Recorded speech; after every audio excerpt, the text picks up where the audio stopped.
Dead Space, Battlefield Hardline, and would-be Star Wars.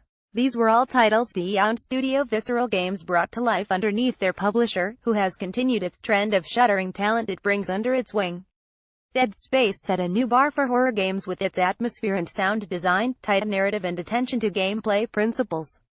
So to have some of those minds, as well as that of Uncharted designer and writer Amy Hennig, behind a single-player Star Wars game sounded like a dream. One that is likely never going to be more than that.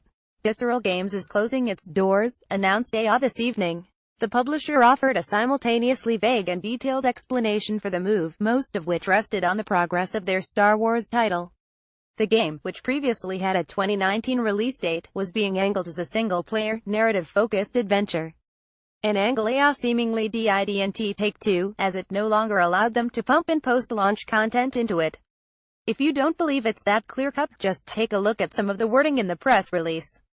It has become clear that to deliver an experience that players will want to come back to and enjoy for a long time to come, we needed to pivot the design. We will maintain the stunning visuals, authenticity in the Star Wars universe, and focus on bringing a Star Wars story to life.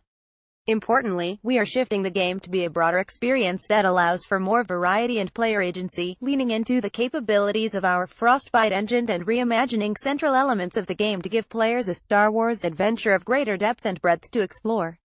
BioWare has already been repurposed to create EA's own destiny in the form of Anthem, and this Star Wars title might see a similar fate.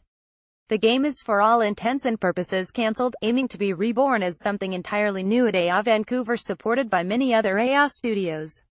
That project won't be led by Amy Hennig though, as Jason Schreier reports on Kotaku.